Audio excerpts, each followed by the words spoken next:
नमस्कार, मैं प्रोफेसर राम बख्श जाट, भारतीय भाषा केंद्र, जवाहरलाल नेहरू विश्वविद्यालय, नई दिल्ली। आज हम ईपीजी पाठशाला में दलित साहित्य पाठ्यक्रम के अंतर्गत दलित साहित्य की परंपरा 3 का अध्ययन करेंगे। इस इकाई के अध्ययन के उपरांत आप दलित आत्मकथाओं का परिचय प्राप्त कर सकेंगे, प्रमुख दलित कहानियों का परिचय प्राप्त कर सकेंगे, कुछ प्रमुख उपन्यासों के बारे में जानकारी प्राप्त कर सकेंगे और दलित आलोचना और अन्य विधाओं के बारे में जो दलित साहित्य लिखा गया है उसको जानेंगे और दलितेतर लेखकों द्वारा जो रचित दलित साहित्य है उससे आप परिचित हो सकेंगे। ये जो दलित साहित्य का जो समकालीन रूप है ये 20वीं शताब्दी के उत्तरार्ध का है। 20वीं शताब्दी के उत्तरार्ध से दलित साहित्य में एक नया उभार आया और इस नए उभार में कविता के अलावा या कविता के साथ साथ गद्य की अन्य विधाओं में भी दलित साहित्य सामने आया। 2-3 बातें बड़ी महत्वपूर्ण इस दौर में होती है, जिसमें से एक है कि बाबा साहब अम्बेडकर का जो चिंतन है, जो विचार है, वो इस समय ज़्यादा सक्रिय रूप में सामने आया और दलित लेखकों ने और बुद्धिजीवियों ने पूरा जो हमारा स्वाधीनता आंदोलन था, उस सारे स्वाधीनता आंदोलन के अंदर जो परिस्थितियां थी, जो हमारे राजनीतिक नेता थे, तो गांधी जी, पंडित जवाहरलाल नेहरू, इनको छोड़ करके अंबेडकर के महत्व को रेखांकित किया और दलित लेखकों ने कहा कि इस पूरे दौर में साम्राज्यवाद महत्वपूर्ण है या नहीं है वो एक अलग बात है, साम्राज्यवाद विरोधी आप संघर्ष करें, लेकिन दलित जीवन के लिए सवर्ण दलित का जो संघर्ष है वो केंद्रीय स्थान है और बाबा साहब ने इस पर उस समय भी बहुत जोर दिया था और इसलिए दलित लेखकों ने बाबा साहब अम्बेडकर की इन मान्यताओं को केंद्रीय मान्यता मान करके इसके आधार पर उन्होंने साहित्य रचना की। कहानी के माध्यम से उन्होंने बहुत सारे बातें कही। कुछ प्रमुख कहानीकार जैसे हैं ओम प्रकाश वाल्मीकि है, रतन कुमार सांबरिया है, डॉक्टर एन सिंह है, कुसुम वियोगी है, शिवराज सिंह बेचैन है, अजय नावरिया है, सूरजपाल चौहान है, शत्रुघ्न कुमार है, बुद्ध शरण हंस है, सुशीला टाक बोरे है, मोहनदास नेमिश्रा है आदि जो ये लेखक हैं जो गद्य की अन्य विधाओं के साथ कहानी भी लिखते हैं। और इन कहानियों की विशेषताएं ये है कि ये एक तरह से अनुभव और कल्पना का मिश्रण है। इनकी कल्पना जो थी वो कल्पना में भी एक तरह से जातीय उत्पीड़न को ध्यान में रखते हुए इन्होंने कहानियां लिखी और इन पर भी अंबेडकर के विचारों का प्रभाव है। इसी तरह दलित लेखकों ने कुछ उपन्यास भी लिखे, हालांकि दलित उपन्यासों की संख्या बहुत कम है। कारण ये है कि उपन्यास में कल्पना की जरूरत होती है बहुत। आप आगे का जीवन देख रहे होते हो और कल्पना के बिना, आदर्श के बिना उपन्यास नहीं लिखा जा सकता। और यथार्थ हालांकि बहुत महत्वपूर्ण होता है। प्रेमचंद बहुत यथार्थवादी लेखक थे या बाकी भी जितने भी उपन्यासकार हिंदी के हुए यथार्थवादी थे, लेकिन उनके पास में एक विजन होता था, एक समझ होती थी समाज को किस तरह से। इनके पास भी एक समझ है और वो ये है कि ये जो जातीय स्वाभिमान है उसकी रक्षा करना, मानवीय गरिमा की रक्षा करना और बाकी जो व्यवस्था है, वर्णाश्रम व्यवस्था है, उस वर्णाश्रम व्यवस्था का विरोध करना। तो ये विरोध, संघर्ष और पीड़ा ये तीनों चीजें थी, लेकिन चूंकि यथार्थ हावी था इसलिए बहुत महत्वपूर्ण उपन्यास ही दलित लेखकों ने नहीं लिखे। इस संबंध में हालांकि जयप्रकाश करदम का नाम लिया जाता है, प्रेम कपाड़िया है, नेमिश्राय ने भी लिखा, धर्मवीर है, शरण कुमार लिम्बाले है, रूप नारायण सोनकर है, इनका नाम लिया जा सकता है जिन्होंने उपन्यास लेखन के कुछ प्रयास किए, लेकिन वो बहुत महत्वपूर्ण उपन्यास दलित लेखकों द्वारा अभी नहीं आए। दलित साहित्य की जो सबसे अच्छी पहचान है, जो सबसे महत्वपूर्ण पहचान है वो आत्मकथाएं। आत्मकथाएं बहुत महत्वपूर्ण है और जिसके कारण दलित समाज की जो मर्मांतक पीड़ा है वो ऐतिहासिक दस्तावेज के रूप में हमारे सामने आती है। और इन आत्मकथाओं में दलित लेखकों का कहना है कि इनके भोगे हुए यथार्थ की करुण चित्कार है, इसमें दया की मांग नहीं है, विद्रोह है और एक तरह से उबाल है उसमें। तो ये दलित लेखक जो है प्रमुख विधाओं के साथ आलोचना, नाटक, अन्य कथेतर गद्य विधाओं में भी रचा जा रहा है, इस समय लिखा जा रहा है और इसलिए ये एक तरह का सृजनरत साहित्य। फिर दलित साहित्य के अंतर्गत स्वानुभूति और सहानुभूति का सवाल भी सामने आया और दलित लेखकों ने ये कहा कि जो दलितों द्वारा लिखित साहित्य है वो स्वानुभूति का साहित्य है, उनका अपना साहित्य, और जो गैर दलित लिखते हैं वो सहानुभूति करते हैं, वो उनके अंदर वो पीड़ा नहीं है जो स्वयं दलितों की पीड़ा है। ये एक विवाद का मुद्दा है और यहाँ पर इस विवाद में नहीं पढ़कर हम दलितेतर लेखकों का भी जो दलित साहित्य है उसका भी इसमें थोड़ा अध्ययन करेंगे, जिसमें दलित जीवन की यथार्थ स्थितियों का चित्रण है।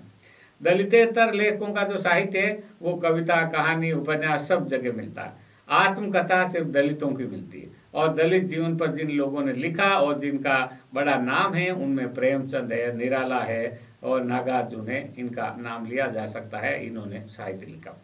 तो दलित साहित्य की कविता के अलावा जो केंद्रीय विधा है वो आत्मकथा, और जब आत्मकथाओं का प्रकाशन हुआ, व्यापक पैमाने पर प्रकाशित हुआ और संपूर्ण हिंदी जनता ने उसको पढ़ा, पढ़ने के बाद जो प्रतिक्रियाएं हुई, जो स्वीकृति हुई, यानी जितनी आप कल्पना नहीं कर सकते थे उससे अधिक दुख, उससे अधिक पीड़ा इस साहित्य में जब देखी, तो जो सामान्य मध्यवर्गीय जनता है उसके बीच में एक हड़कंप जैसा मचा। अच्छा, ऐसा भी जीवन होता है, क्योंकि बहुत सारे जो शिक्षित मध्य वर्ग के लोग थे और जो सवर्ण थे, दूसरी जातियों थे, उन्होंने भी कभी पढ़ा नहीं, जानते ही नहीं थे। और जब ये आई आत्मकथाएं तो इस मर्मांतक पीड़ा को उन्होंने देखा और दलित आलोचकों ने और दूसरे आलोचकों ने भी इन आत्मकथाओं का बहुत महत्व के साथ अंगीकार किया। अब उन्होंने, कुछ लोगों का कहना यह है कि ये आत्मकथा है ही नहीं, आत्मकथ्य है या आत्मव्रत है, अपनी बात कही। हालांकि दलित लेखकों का कहना है कि बाबा साहब अम्बेडकर ने भी कोई आत्मकथा नहीं लिखी थी, लेकिन एक उन्होंने मेरा जीवन शीर्षक से 6 नवंबर 1954 को एक जनता पत्र में एक आत्मकथ्य प्रकाशित हुआ था। इस आत्मकथ्य के आधार पर दलित साहित्यकारों के प्रेरणा स्रोत के रूप में काम आया। कहा जब बाबा साहब अपने जीवन के बारे में ये लिख सकते हैं तो हम भी लिख सकते हैं। और आगे चलकर दलित साहित्यकारों ने ईमानदारी, तटस्थता, स्पष्टता, प्रामाणिकता और बेबाकी से अपने जीवन को अभिव्यक्त किया। ये जब रचनाएं सामने आई तो इन रचनाओं का अपने ढंग से विरोध भी हुआ, और वो विरोध घर वालों की तरफ से भी था, बाहर वालों की तरफ से भी था। जो घर के में सदस्य थे वो कहते थे कि हमारे घर की पीड़ा थी, हम क्यों सार्वजनिक रूप से उसको बताना चाहते हैं, क्यों हम अपना दुख बताना चाहते हैं, हमको नहीं बताना, इससे हमारी छवि खराब होती।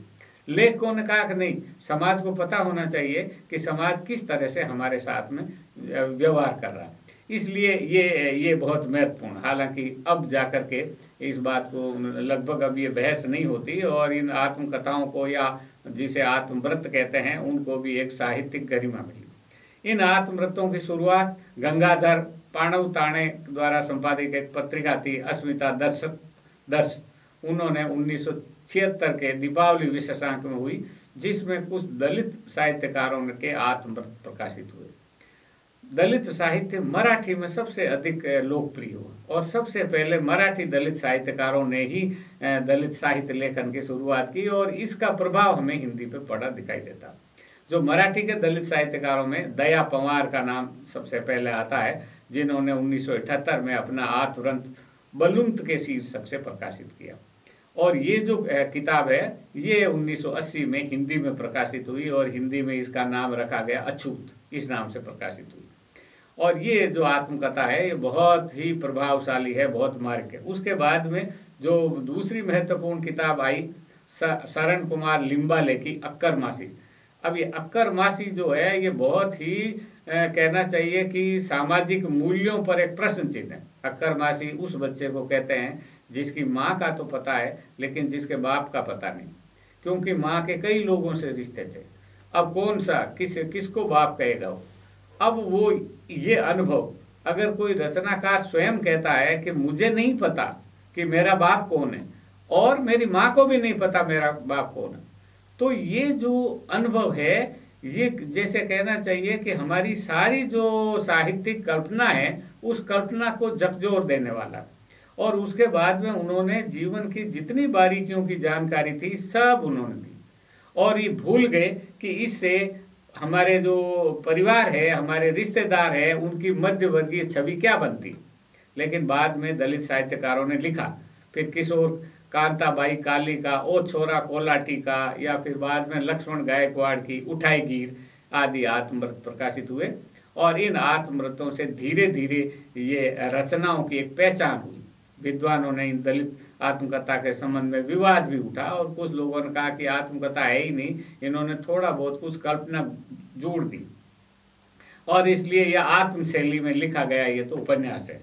डॉक्टर मैनेजर पांडे ने इस पर टिप्पणी की। उन्होंने कहा कि एक दलित व्यक्ति का नहीं है ये जो आत्मकथा है, ये किसी एक आदमी की नहीं है, ये पूरे दलित समुदाय का कठिन सामाजिक स्थिति, उनके जीवन की भीषण वास्तविकता और चित्रण इसमें दिखाई देता है। इसलिए इसे आत्मकथात्मक उपन्यास कहना ज़्यादा सही होगा। हालांकि चूंकि इसमें तथ्य है और तथ्य की गवाही लेखक स्वयं देता है, इसलिए हम ये नहीं कह सकते कि उपन्यास है, क्योंकि इसमें कोई कल्पना नहीं की गई, ये सच्ची घटना है। और आत्मकथा का सबसे महत्वपूर्ण बिंदु होता है कि जो आप लिख रहे होते हो, जिस पात्र का आपने नाम लिया, वो पात्र इस संसार में है। अगर आप उसका नाम नहीं लेते हो तो आप ये लिख देते हो कि एक व्यक्ति, और तब आप ही उसका नाम नहीं लेते। लेकिन यदि अगर आप नाम लिया है आपने, तो उस नाम का व्यक्ति होगा। हिंदी में जो सर्वप्रथम है डॉक्टर भगवान दास की आत्मकथा आई, मैं भंगी हूँ, जो भगवान दास की आत्मकथा न होकर पूरे भंगी समाज की आत्मकथा है। इसके पश्चात मोहनदास नेमिष राय की किताब आई, अपने अपने पिंजरे प्रकाशित हुई। फिर ओम प्रकाश वाल्मीकि जूठन, D.R. जाटव की मेरा सफ़र मेरी मंजिल, सूरजपाल चौहान की तिरस्कृत, शिवराज सिंह बेचैन की मेरा बचपन मेरे कंधों पर, तुलसीराम की मर्दैया या मणिकर्णिका दूसरी किताब, कौशल्या बेसंत्री की दोहरा अभिशाप, सुशीला टागोरे की शिकंजे का दर्द आदि आत्मकथात्मक कृतियां प्रकाशित हुई। इन सब कृतियों में जूठन पे बहुत चर्चा हुई, क्योंकि जूठन में सिर्फ दलित दृष्टि से ही नहीं लिखा गया, बल्कि गैर दृष्टि से, दलित दृष्टि से भी लिखा गया था। और इसमें बीच बीच में लेखक ने कहना चाहिए कि तथ्यों का जरा सा काल्पनिक संशोधन भी किया, और कुछ सुविधाजनक तथ्य थे उनको नहीं लिखा, कुछ को लिखा। ऐसे करके बहुत समझदारी से भरी हुई ये आत्मकथा, जो इनका उद्देश्य स्पष्ट है कि मुझे इस वर्ग की, इस व्यक्ति का विरोध करना है और इनके बारे में मुझे बचाना। तो बहुत सारी चीज़ें हमें कई बार देखने को मिलती है कि ये इन्होंने बचाया। इन पर टिप्पणियाँ की, अनेक आलोचकों ने लिखा, और बहुत जगह पर पाठ्यक्रम में है जूठन। तो उसमें कमलेश्वर ने कहा कि ये जो आत्मकथ्य है, ये किसी भी प्रदेश या भाषा की मानसिकता का नहीं, बल्कि भारतीय मानसिकता का रचनात्मक और संघर्षपूर्ण विवरण है। ये जितने आत्मी हैं उतने ही अनात्म भी, क्योंकि इसमें लेखक मात्र लेख की दर्प या दंभ का बाना पहनकर नहीं आता, क्योंकि लेखक तो पीड़ा भुगत रहा होता है। क्योंकि इनमें लेखक मात्र अपने समय के भारतीय सामान्य जन के समकक्ष रखकर उसकी ही तरह दुख सुख यातनाओं और अन्याय से भरी हुई जो आत्म कहानी का समय है, जो गर्दिश उन्होंने देखी थी, उसका वर्णन। एक और बात इन आत्मकथाओं के बारे में कही जा सकती है कि आत्मकथा जो लेखक, हिंदी के जो लेखक हैं, वो बाद में एक मध्यवर्गीय जीवन जीते हैं, वो एक तरह से स्थापित हो गए। उन्होंने सिर्फ उस जमाने का, उस समय का वर्णन किया था जब उनके दिन गर्दिश के थे, जब उनका दिन पीड़ा भरे दिन थे, और उसके बाद वाले हिस्से पर बहुत कम लोगों ने लिखा कि अब का जीवन उनका कैसा। पीड़ा आज भी है, समस्याएं आज भी है, लेकिन चूंकि उनका जीवन बदल गया, फिर वो सामान्य, उस तरह के सामान्य व्यक्ति नहीं रहे, तो आगे वाले जीवन को अगर आता तो इसका एक दूसरा रूप भी हमारे सामने आता। तो कहना चाहिए कि जैसे मेरा बचपन मेरे कंधों पर है, तो एक बचपन का जो समय था वहाँ तक आकर के वो कहानी समाप्त हो जाती। जब बचपन के बाद में आपने अपना जीवन शुरू किया, अपने समाज में जब स्थान आपका हुआ, तब आपकी स्थिति एक दूसरे तरह की हुई, उसका वर्णन नहीं। तो कारण ये है कि वो जो हिस्सा था वो एक सामान्य दलित के रूप में जिया गया हमारा हिस्सा था, और बाद में एक मध्य वर्ग में दलित के रूप में रहने की पीड़ा, वो एक अलग पीड़ा है। और हम उम्मीद, जिस तरह से ये दलित साहित्य लिखा जा रहा है, आगे चल करके इस तरह का साहित्य भी हमारा आएगा, इसकी हम आशा करते हैं। फिर आई दलित कहानी। 8वें दशक में हिंदी में का जो समांतर कहानी आंदोलन बहुत था, और सारिका के संपादक उस समय कमलेश्वर जी हुआ करते थे, और कमलेश्वर जी ने इस आंदोलन के माध्यम से समाज के कमजोर और पिछड़े वर्गों को भी, समस्याओं को भी सामने रखा, और आंदोलन को नए ढंग से वो प्रोत्साहित कर रहे थे। उन्होंने अप्रैल मई 1975 में सारिका के 2 विशेषांक प्रकाशित किए, और दोनों दलित साहित्य विशेषांक थे। और इसमें उन्होंने दलित लेखों में मानवीय अधिकारों के प्रति जो चेतना जागृत हो रही है, उस चेतना की अभिव्यक्ति की, और इसमें उन्होंने मराठी और हिंदी के रचनाकारों की कहानियां प्रकाशित की। सिर्फ हिंदी के ही नहीं, मराठी के भी उन्होंने कुछ के अनुवाद कराए। इसी तरह महीप सिंह ने संचेतना पत्रिका निकालते हैं, महीप सिंह उस समय, तो दिसंबर 1981 में उन्होंने एक विशेषांक के माध्यम से मराठी के कुछ दलित लेखकों की कहानियां प्रकाशित की, और उनसे प्रेरित दलित धारा के जो हिंदी के लेखक थे वो भी उन्होंने भी लिखा। इसके उपरांत गिरजा शरण अग्रवाल ने दलित जीवन की कहानियां एक संपादित की किताब, लेकिन उसमें सिर्फ एक ही दलित कहानीकार था, रघुनाथ प्यासा, और शेष सवर्ण थे जो दलित जीवन पर लिख रहे थे। रमणिका गुप्ता ने इस सोच को आगे बढ़ाते हुए कहा कि ये दूसरी दुनिया का यथार्थ है। ये एक दुनिया है जिसमें हमारा आम भारतीय व्यक्ति रहता है, एक मध्यवर्गीय व्यक्ति रहता है, लेकिन ये जो दुनिया है वो दूसरी दुनिया। इससे संकलन संपादित किया, और हिंदी के दलित कहानीकारों के अतिरिक्त उन्होंने मराठी, गुजराती, पंजाबी, तेलुगु, मलयालम के कहानीकारों को भी उन्होंने स्थान दिया। और इस तरह से दलित साहित्य सिर्फ हिंदी में नहीं लिखा जा रहा है, दलित साहित्य का एक अखिल भारतीय परिप्रेक्ष्य है, सारी भारतीय भाषाओं में, और सारी भारतीय भाषाओं में उनका अनुवाद होता है। हिंदी का जो दलित साहित्य है उसका भी दूसरी भारत की दूसरी भाषाओं में अनुवाद होता है। तो एक तरह से अंतर भारतीय स्थिति साहित्य की वो दलित साहित्य की है, और बहुत सशक्त रूप में। इसी तरह दलित कहानी यात्रा को जो आगे बढ़ाया हेम सिंह ने, काले हाशिए पर और यातना की परछाइयां नाम के 2 संकलन संपादित किए। इसी तरह कुसुम वियोगी ने समकालीन दलित कहानियां और चर्चित दलित कहानियां, दलित महिला कथाकारों की कहानियां, ऐसे 2-3 संकलन प्रकाशित किए, और इनके माध्यम से दलित लेखकों ने दलित जीवन के यथार्थ को हमारे सामने प्रस्तुत किया। कई बार ऐसा होता है कि दलित लेखकों की कहानियां जब सामान्य पत्रिकाओं में जाती है तो वहां उनको स्थान नहीं मिलता, या अगर कोई व्यक्ति दलित जीवन की कहानियां पढ़ना चाहता है तो उनको भी इकट्ठा करने में दिक्कत होती। तो इस तरह के जो संग्रह आए उससे एक तरह का बाजार बना, एक तरह के पाठक बने दलित कहानियों के।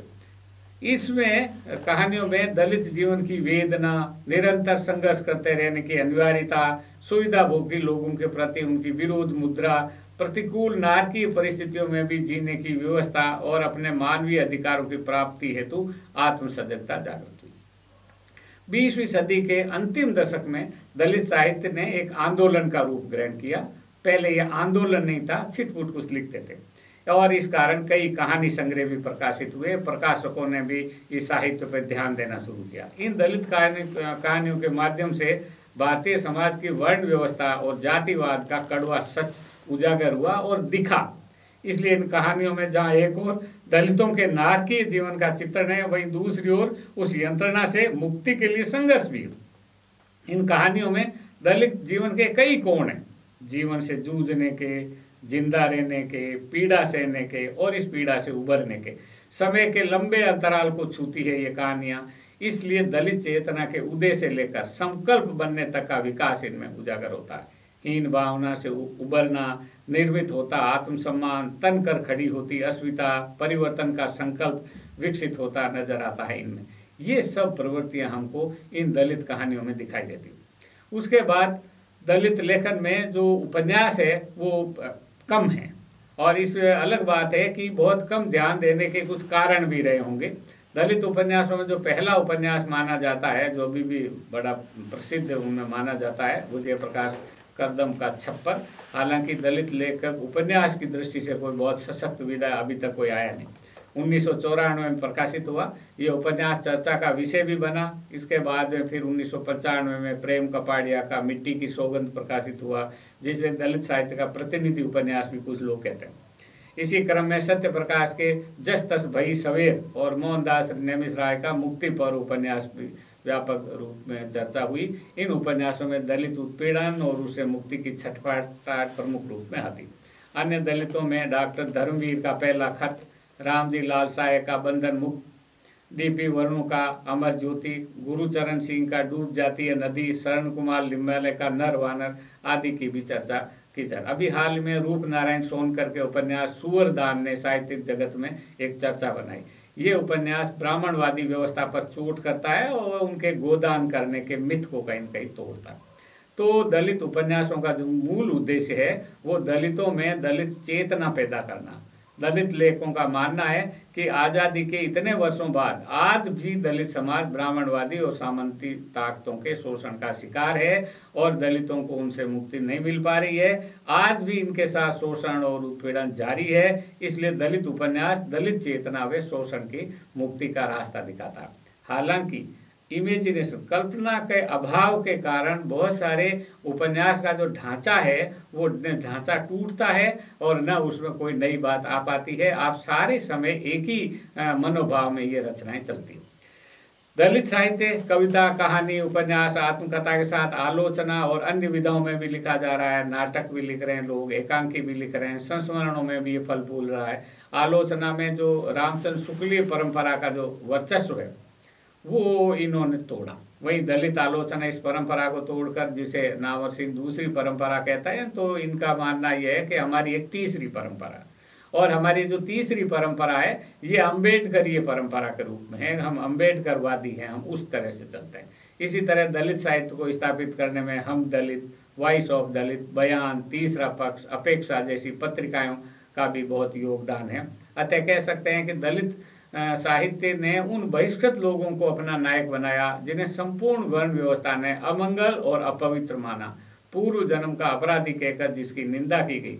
सभी स्मृतिकारों ने जिनके साथ शत्रुत्व दुश्मनी बरती, जिन्हें कभी साहित्य में नायक या उपनायक का स्थान नहीं मिला, दलित साहित्य ने इन्हीं बहिष्कृतों को अपनी विचार रचना का केंद्र बनाया, क्योंकि सम्यक परिवर्तन इनका स्वाभाविक कार्य है। ये बाबूराव वागल का मत है। और इस तरह से दलित साहित्य एक तरह से सिर्फ साहित्य नहीं है, एक आंदोलन भी है और एक चेतना का निर्माण करने वाला। ये जो दलितों से इतर लेखक है उन्होंने भी दलित जीवन पर कुछ कहानियां, कुछ साहित्य लिखा और वो उनके सहानुभूति में लिखा गया। और विशेष रूप से गांधी जी और कुछ हिंदूवादी जो समाज सुधारक थे उन समाज सुधारकों ने इसे लिखा। गांधी जी भी और अन्य लोग भी छुआछूत और ऊंच नीच की भेदभाव की हमेशा निंदा करते रहते। और जब हमारे यहाँ नव जागरण आया तो नव जागरण और राष्ट्रीय जागरण में इसकी भी एक बहुत मुख्य धारा थी कि ये छुआछूत गलत है। और इसीलिए ये दलित परंपरा के जो आलोचक हैं वो इन्हें हिंदूवादी दलित धारा कहते हैं। वो कहते हैं कि हमारा जो सहानुभूति का साहित्य है ये दलित साहित्य का अंग नहीं है। लेकिन चूंकि ये पाठ्यक्रम संपूर्ण दलित साहित्य से संबंधित है और इसलिए इसके अंदर सिर्फ हम दलित लेखकों के बारे में बात नहीं करते, दूसरे लोग भी जो दलित जीवन पर जो लिखते हैं हम उसका भी इसमें अध्ययन करते हैं।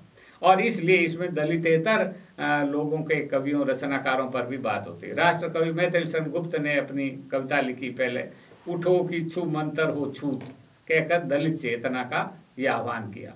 उन्होंने छोड़ो ऊंच नीच का दम्भ, सम है हम सबका आरंभ, ये चातुर्वर्ण, ये कह करके चातुर्वर्ण व्यवस्था और अस्पृश्यता का विरोध किया। रामचंद्र शुक्ल जैसे व्यक्ति, उन्होंने अछूत की आह कविता लिखी और उसमें उसकी कारुणिक स्थिति का वर्णन किया। और ये एक ऐसी कविता है जिसे लगता है कि रामचंद्र शुक्ल सिर्फ ब्राह्मणवादी नहीं थे, इसके अलावा भी उनका एक चिंतन था और उस चिंतन की अभिव्यक्ति उन्होंने अछूत की आह में की।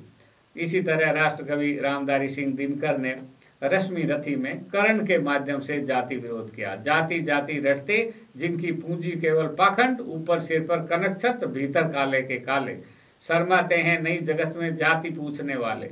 तो जाति पूछने वाले शर्माते नहीं। और आज तो ये स्थिति है कि जब भी कोई व्यक्ति जाता है सबसे पहले पूछते हैं आपकी जाति। ये मेला आंचल में डॉक्टर प्रशांत जब मेरीगंज में आता है तो सबसे पहले पूछते हैं आपका नाम क्या है, तो वो नाम बताता है प्रशांत। जाति क्या है, ये दूसरा सवाल बहुत महत्वपूर्ण। हालांकि वो कहते हैं कि मेरी जो जाति डॉक्टर है, तो कहा अच्छा बंगाल के हो कि बिहार के, मानो उसके बाद प्रांत, तो प्रांतवाद भी आता है, जातिवाद भी आता है। पर रेणु ने अपने नायक को जाति और प्रांत से अलग करा। इसी तरह सूर्यकांत त्रिपाठी निराला, बालकृष्ण शर्मा नवीन, रांगे राघव, शिवमंगल सिंह सुमन आदि ने अपनी कविताओं के द्वारा दलित जीवन की पीड़ा को अभिव्यक्त किया। किसी ने ये नहीं, इन लोगों में से किसी ने ये नहीं लिखा कि ये जो अन्याय अत्याचार हो रहे हैं ठीक है। समकालीन कवियों में मुक्ति बोध है, नागार्जुन है, धूमिल है, इन्होंने दलित चेतना को तरजीह दी। तो धूमिल की कविता है, उसका शीर्षक ही मोचीराम है, और नागार्जुन ने लिखा हरिजन गाथा। इसी तरह के दूसरे भी जो कवि हैं, लीलाधर जगूड़ी है, शमशेर बहादुर सिंह है, इन्होंने भी दलित चेतना के बारे में कुछ कविताएं लिखी, दलित जीवन के बारे में। एक दलित चेतना जागृत करते हुए कहते हैं, जाति धर्म की तोड़ संकला खुली हवा में आओ, दुनिया के शोषित मिलकर सब अब एक सभी हो जाओ। ये भाव रहा है इन दलितेतर लेखकों का।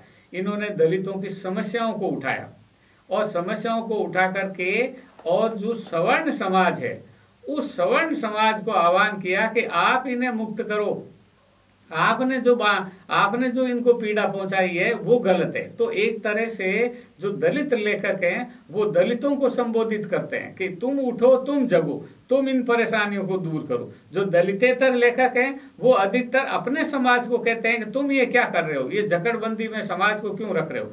तो ये द्वैत भी कहीं न कहीं हमें दिखाई देता।